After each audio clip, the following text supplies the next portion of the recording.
Good morning, Internet. This is the old fat dad, and let me show you what I got for you today.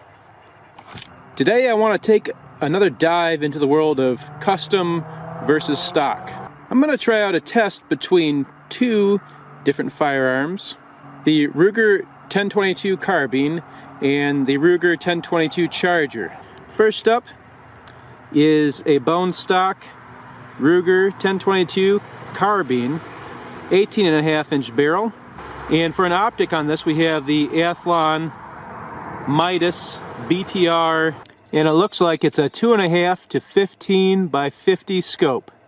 The other firearm we're going to look at is the Ruger 1022 Charger, and this one is completely custom except for the receiver.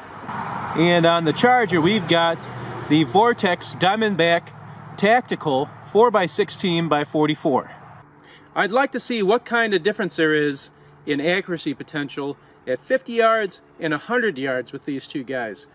Now, in my past video, I tested them already at 25 yards. You can find a link up here to that video. Now we're going to push it out a little farther. I think at 50 and 100, we're more likely to see whether putting all the custom parts into this guy is really going to make a huge difference versus our bone stock Ruger 1022. Let me show you the targets we're going to be shooting at. Here are our two targets. 50 yards.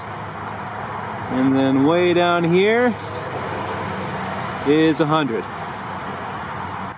We are going to be using these two different kinds of ammo for the accuracy testing.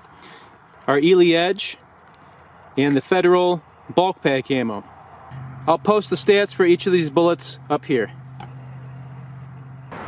First up is going to be the Ruger Charger 1022, shooting out to 50 yards with the Ely Edge. I'm going to shoot 3 5-shot groups for each type of ammo in each gun, which turns into a whole lot of shooting. So I'm going to spare you from having to watch all of this boring footage of me shooting at a target and just give you the highlights.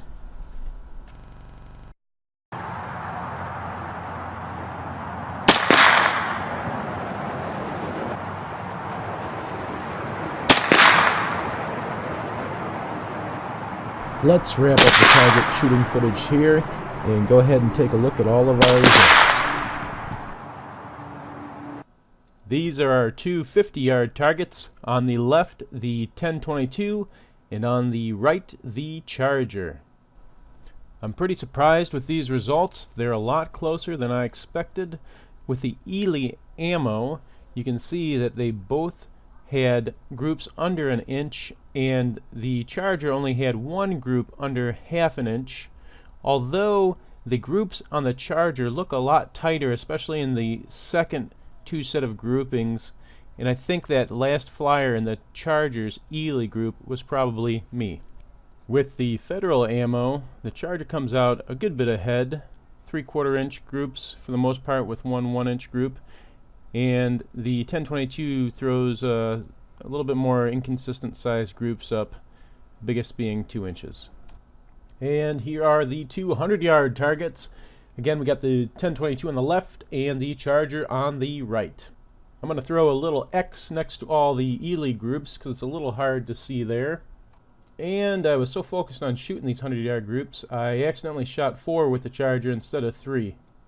But again, surprising results, at least to me. With the Ely ammo, these two are pretty close to each other. The biggest group measuring about 2 inches, and the smallest groups right around that 1-inch mark. Same story with the Federal ammo. The Charger and the 1022 are putting up similar size groups.